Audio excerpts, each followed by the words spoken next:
Bismillahirrahmanirrahim. Assalamualaikum warahmatullahi wabarakatuh. Berita Al-Hijrah 1 Mei bersama saya Wan Kamarudin Wan Ibrahim, dan berikut tajuk utama malam ini. Kegembiraan dua beradik bertukar tragedi.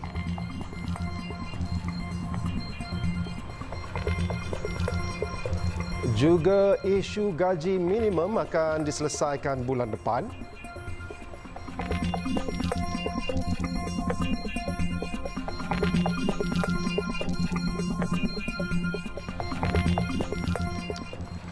Seorang kanak-kanak perempuan berusia 3 tahun ditemukan lemas di dalam kolam renang rumah milik jiran datuknya di Tambun semalam, dan Ketua Polis Perak Datuk Seri Muhammad Yusri Hassan Basri berkata kejadian dipercayai berlaku pada pukul 6.30 petang selepas abang mangsa yang berusia 15 tahun menjumpai mangsa dalam keadaan terapung dalam kolam renang tersebut. Tambah Datuk Seri Muhammad Yusri, mangsa disahkan meninggal dunia akibat mati lemas hasil bedah siasat di Hospital Raja Permaisuri Bainun Ipoh. Siasatan awal mendapati mangsa bersama ibunya menziarahi ahli keluarga yang berada di sebuah rumah lot yang dimiliki oleh jiran kepada Datuk mangsa. Sehubungan itu, kes tersebut disiasat di bawah Seksyen 33-1 Akta Kanak-Kanak 2001-Akta 611 kerana membiarkan kanak-kanak tinggal tanpa pengawasan yang berpatutan. Menurut Datuk Seri Muhammad Yusri, kejadian itu adalah kes keempat mati lemas melibatkan mangsa kanak-kanak di daerah Ipoh pada tahun ini yang berpunca daripada ketinggalan ibu bapa atau penjaga. Dan sebelum ini, seorang kanak-kanak perempuan berusia setahun 9 bulan maut akibat lemas di dalam kolam renang rumah datuknya di Tambun Selasa lepas.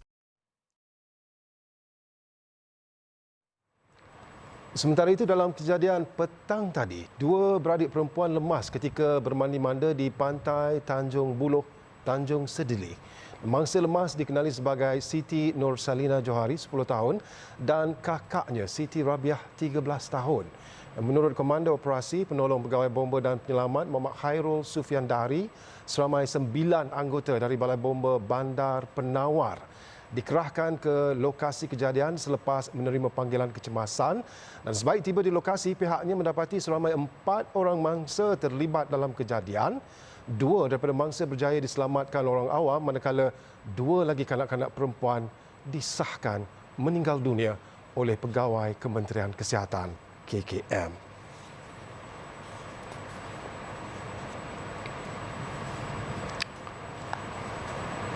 Lembaga Pengampunan yang bersidang di Istana Negara pada 28 April lalu tidak membincangkan kertas rayuan pengampunan bekas Perdana Menteri Datuk Seri Najib Tun Razak, dan Ketua Pengarah Bahagian Hal Ehwal Undang-Undang Jabatan Perdana Menteri Khairul Zaimi Daud yang mengesahkan perkara itu bagaimanapun memaklumkan kertas rayuan itu akan dipertimbangkan pada masa yang sesuai mengikut perundangan dan peraturan-peraturan yang terpakai.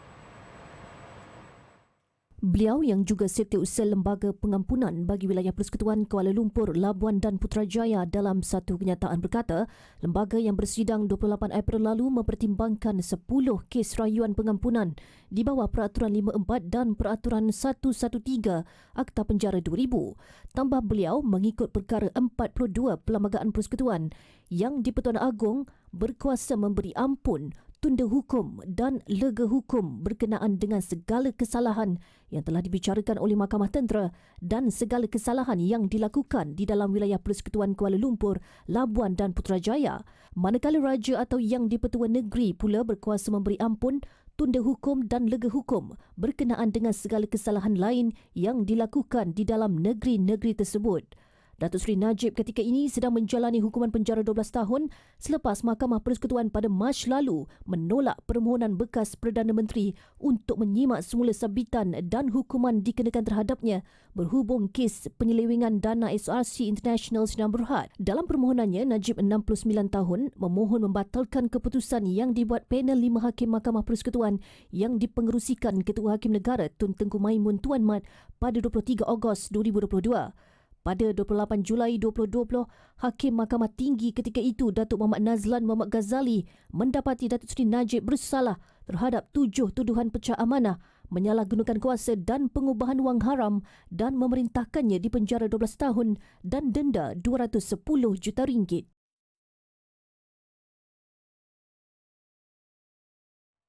Sementara itu, Perdana Menteri Datuk Seri Anwar Ibrahim berkata setiap individu yang disabitkan hukuman berhak memohon pengampunan, termasuk bekas Perdana Menteri Datuk Seri Najib Razak. Dan jelas beliau, setiap permohonan yang dibuat kepada lembaga pengampunan itu akan diteliti selayaknya tanpa sebarang prejudis. We have taken into consideration, and I have said every single victim has a right to take into consideration a review method, compassionate professionally, without prejudice. This was a decision. So at the right time, we will consider. Certainly, we did not discussions.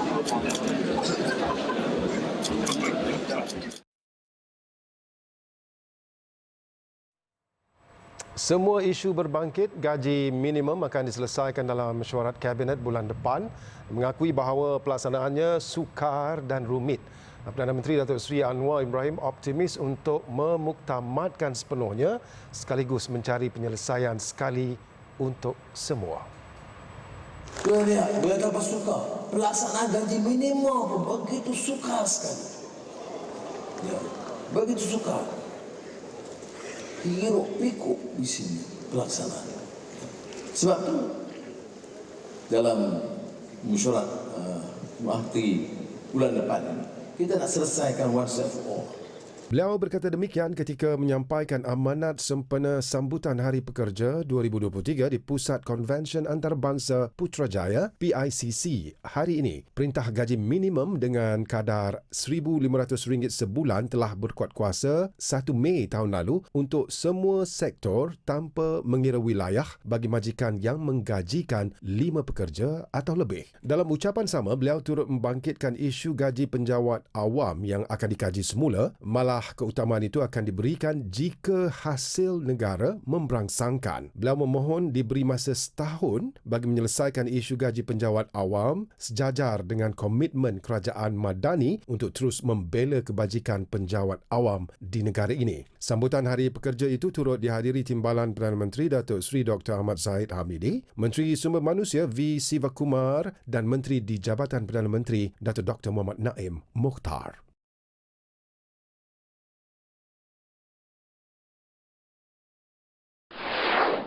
Sementara itu, Datuk Seri Anwar turut mengumumkan sumbangan dana RM1 juta masing-masing kepada Kongres Kesatuan Pekerja dalam Perkhidmatan Awam QPEX dan Kongres Kesatuan Sekerja Malaysia MTUC. Dana terbabit bagi memastikan pengurusan dua badan berkenaan lebih berdaya saing.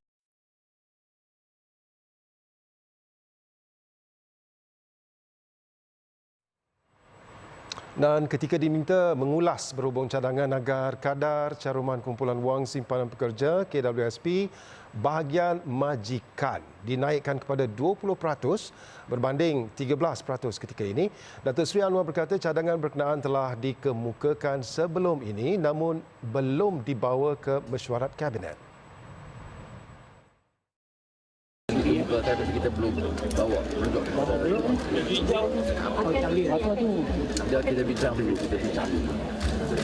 keputusan dasar dari PEC. Semalam, Majlis Rangkaian Kesatuan Sekerja Antarabangsa Malaysia UNI MLC menyenaraikan cadangan terbabit dalam 12 syur untuk dipertimbangkan kerajaan termasuk kajian semula umur bersara wajib sebagai hadiah sempena Hari Pekerja tahun ini.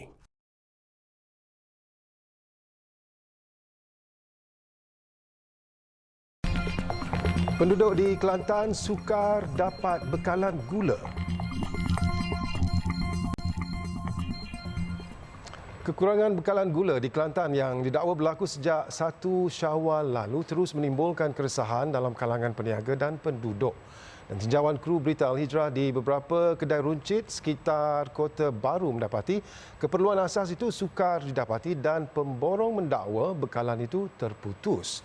Jika ada sekalipun, pembelian itu hanya terhad 3 kilogram bagi setiap pelanggan. Keluhan itu disuarakan seorang peniaga sate dari Pengkalan Cepa, Bidah Muhammad, sehingga memaksa dia mencari bekalan itu di sekitar Kota Baru. Akibat pembelian terhad juga, iaitu 3 kg setiap pelanggan, dia sukar untuk menyiapkan tempahan 3,000 cucuk sate yang memerlukan sekurang-kurangnya 48 kg gula. Memanglah gula ni payah saya orang nego ke. Saya naklah gula banyak. Kalau boleh 3 kg ni tutup nego saya. Saya ni meniaga apa ni sate gula banyak. Sebab malam esok saya ada orang nepoh 3,000. Paksa kena cari ginilah gula. 3,000 tutup gula kena 2 kapik dah. Tak termasuk apa ni tak termasuk kuah sate lagi. Kalau saya tak ambil tepuhan ni saya tak buat dah. Saya ambil tepuhan sebelum raya lagi. Ada juga pengguna yang terpaksa membuat perjalanan sejauh 10 km dari Wakaf Baru ke Kota Baru semata-mata mahu mendapatkan bekalan gula. Gula ni seminggu 2 ni kita duduk cari kedai. Payah nak cari sikit gula. Ni pun mau jumpa kat so boleh ambil lalu lah. Boleh ambil 3 kilo okey. 3 kilo ni lama mana? 3 kilo ni muka rumah tu duk guna banyak gula dah seminggu 2. Cari-cari kedai musim-musim ku asyik dekat-dekat ni jumpa sini ada gula. Ya ada gula sini. Mari singgah sini lalu. Tempat lain? Tempat lain tak ada belaka gula. Kalau tak ada gula ni payah dia. Payah kita moga keperluan kita ni gula. Awak air ke apa. Sementara itu, Kementerian Perdagangan Dalam Negeri dan Kos Sara Hidup KPDN Kelantan mengakui banyak menerima aduan daripada penduduk sejak 1 Syawal lalu. Bertindak atas aduan itu, KPDN Kelantan memaklumkan hampir 250,000 kilogram gula akan diedarkan ke pasaran mulai hari ini. Perkembangan positif itu memberi kelegaan kepada pemborong dan peruncit sekaligus dapat memenuhi keperluan pengguna. Hari ini kita dapat 120 beg hari ini. Lepas tu jual tu cara kita jual hari ini kita jual limit sebab kita limit untuk 3 kilo seorang dulu untuk kita semua rasalah. Sebab kita tahu hak pembeli semua ada hak kedai makan, ada hak peruncit ke. Semua memerlukan gula. KPDN dalam pada itu mencangkakan isu ketiadaan bekalan gula ini dapat diselesaikan secara menyeluruh dalam tempoh 2 hari lagi dan pengguna diharap tidak melakukan sebarang pembelian panik. Jabatan Meteorologi Malaysia, Met Malaysia, mengeluarkan status cuaca panas tahap 1 iaitu berjaga-jaga bagi kawasan Padang Terap di Kedah dan Jempol di Negeri Sembilan. Menerusi hantaran Facebook jabatan itu hari ini, 2 kawasan berkenaan mencatatkan gelombang haba tahap kuning setakat petang 4:20 petang tadi. Dan tahap kuning merujuk kepada suhu maksimum harian melebihi 35 hingga 37 darjah Celsius untuk sekurang-kurangnya 3 hari berturut-turut. Dan sementara itu, kawasan lain di Semenanjung serta seluruh kawasan Sabah dan Sarawak mencatatkan suhu maksimum harian kurang daripada 35 darjah Celsius atau tahap biru. Met Malaysia sebelum ini memaklumkan fenomena cuaca panas dan bahang yang melanda di kebanyakan kawasan di Semenanjung diramal tidak akan berpanjangan. Justru orang awam, terutama mereka yang bekerja atau mempunyai aktiviti di luar bangunan, dinasihati supaya berhati-hati ketika cuaca panas.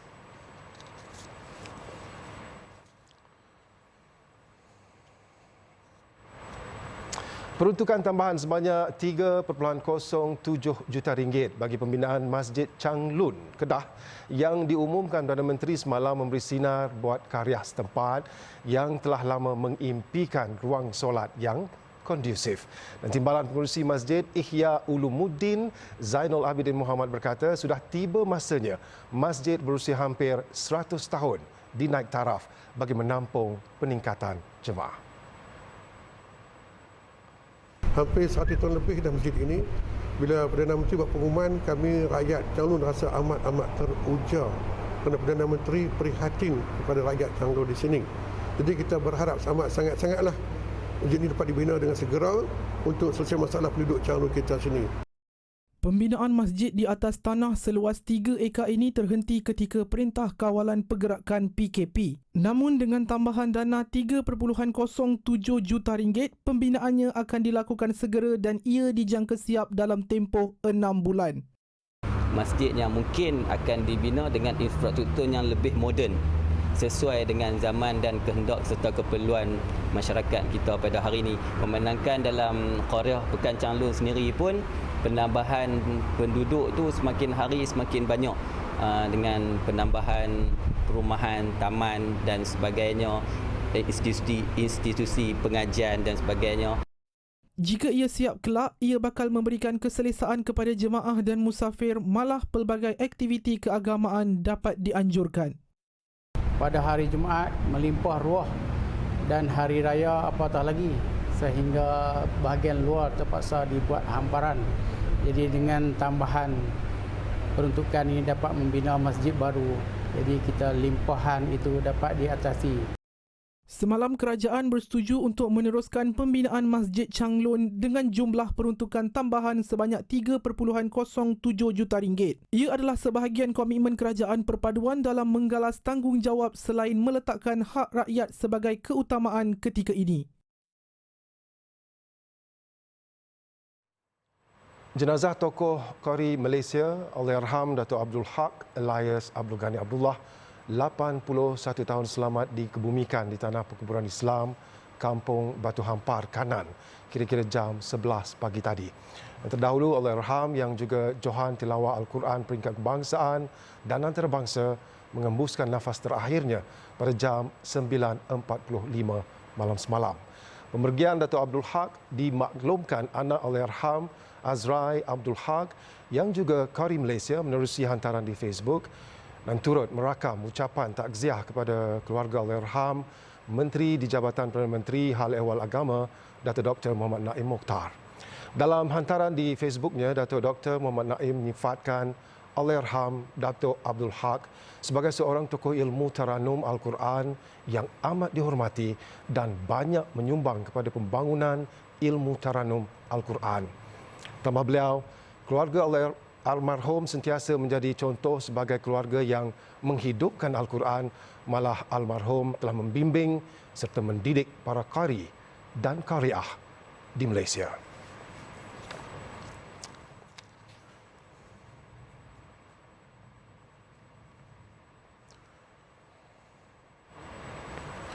Dua remaja ditahan selepas dipercayai terlibat dalam aksi wili di Jalan Cendur, Kuantan menghala ke Kemaman dan terdahulu video yang memaparkan aksi berkenaan tular di media sosial.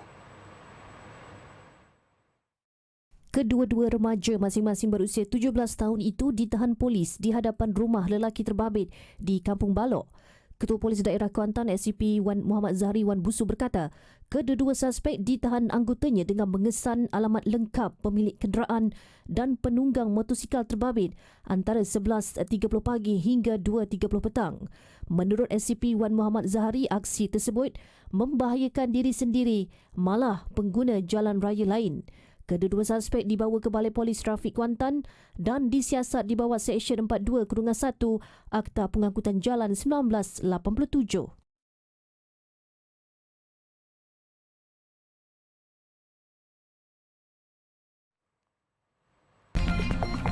Konflik Sudan dijangka cetus bencana kesihatan.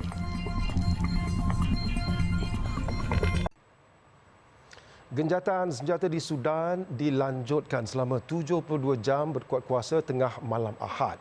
Dan walaupun genjatan senjata dikuatkuasakan, namun pertempuran dijangkakan akan berterusan. Menurut laporan Xinhua, Angkatan Tentera Sudan dan para militeri RSF bersetuju untuk melanjutkan genjatan senjata tambahan selama 72 jam. Angkatan Tentera Sudan meminta agar pihak RSF supaya mematuhi gencatan senjata. Gencatan senjata sebelum ini telah digugat pihak RSF apabila mereka melancarkan bom di beberapa kawasan di Khartoum pada 21 April. RSF kemudian memaklumkan bersetuju lanjutan gencatan senjata sebagai menghormati seruan pertubuhan antarabangsa, serantau dan tempatan. Ini untuk membuka laluan kemanusiaan, membolehkan rakyat mendapatkan keperluan mereka dan mencari perlindungan di kawasan selamat. Ratusan telah terbunuh dan ribuan tercedera sejak perang saudara tercetus pada 15 April. Sekurang-kurangnya 20,000 pelarian Sudan telah menerima bantuan dari UNHCR di sempadan negara jiran, Chad dan Afrika Selatan. Dan Amerika Syarikat merakamkan penghargaan kepada Malaysia atas bantuan negara ini membawa keluar 2 orang warga Amerika Syarikat dari Sudan. Dan ucapan itu dizahirkan Setiausaha Negara Amerika Syarikat Anthony J. Blinken menerusi panggilan telefon bersama Menteri Luar Datuk Seri Dr. Zamri Abdul Kadir hari ini. Menerusi perbualan telefon itu juga, Anthony dan Datuk Seri Dr. Zamri turut bertukar pandangan mengenai kerjasama dua hala seperti peluang kerjasama perdagangan dan pelaburan, pertukaran lawatan, ekonomi digital dan perubahan iklim. Kedua-duanya juga turut membincangkan isu serantau dan antarabangsa yang berkepentingan bersama serta turut sepakat untuk terus melaksanakan usaha-usaha memperkukuhkan perkongsian komprehensif Malaysia-Amerika Syarikat. Dalam pada itu, Pertubuhan Kesihatan Sedunia WHO memberi amaran konflik di Sudan akan mencetuskan bencana kesihatan di negara itu. Menurut pengarah serantau WHO, Dr. Ahmad Al-Mandari, sistem kesihatan di Sudan sejak sekian lama sudah sedia lemah dan bermasalah. Ia termasuk hospital dan pusat kesihatan dalam setiap peringkat. Konflik bersenjata yang berlarutan hanya akan melumpuhkan sistem kesihatan di negara Afrika itu. هناك فرار للكثير من العقول العاملة والمدربة في النظام الصحي إلى خارج السودان كما يطلق عليه هجرة عقول يعني. هناك في انسحاب لعدد من المنظمات الأممية وغير الأممية بسبب الهجمات المباشرة على العاملين في هذه المنظمات. فقدنا حتى الآن ما يقارب من 18 عامل في المنظمات الإنسانية في السودان بسبب هذه الحرب. فلذلك يعني فعلا بسبب هذه الحرب النظام الصحي في السودان تأثر كبير جدا جدا جراء هذا النزاع الحاصل. Menurut beliau, dianggarkan 61% institusi kesihatan di Khartoum telah berhenti daripada beroperasi, 23% lagi hospital hanya beroperasi separuh kapasiti, kini hanya 16% hospital yang beroperasi sepenuhnya di ibu negara Sudan itu. Situasi ini amat membimbangkan berikutan jumlah mangsa yang cedera semakin meningkat setiap hari. 10 terbunuh manakala 3 lagi cedera termasuk seorang kanak-kanak 5 tahun dalam serangan melibatkan sindiket dadah di sebuah bandar pelabuhan di Ecuador. Menurut pihak berkuasa, serangan pada tengah malam Sabtu itu didalangi kumpulan jenayah terancang yang lengkap bersenjata. Penyerang bertindak melepaskan tembakan di sebuah bengkel ketika beberapa individu sedang menonton perlawanan bola sepak di televisyen. Polis percaya serangan ada kaitan dengan perebutan kawasan dan kuasa antara sindiket dadah. Kanak-kanak perempuan 5 tahun yang cedera dilaporkan stabil dan kini dirawat di hospital.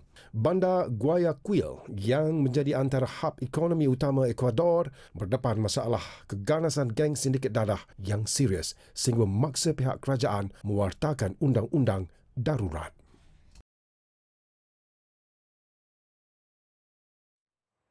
Di Istanbul, puluhan penunjuk perasaan ditahan kerana melakukan demonstrasi May Day.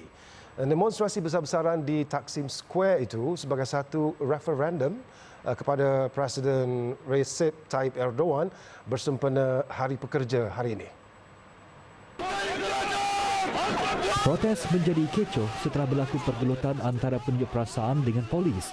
Antara ditahan ahli kesatuan, aktivis dan pelajar selepas mereka melanggar arahan untuk tidak berkumpul. Turut menyertai protes itu, pekerja yang terkesan akibat gempa bumi Turkiye baru-baru ini. Hari Pekerja disambut seluruh dunia pada 1 Mei sebagai peringatan kejayaan ekonomi dan sosial bagi pergerakan pekerja.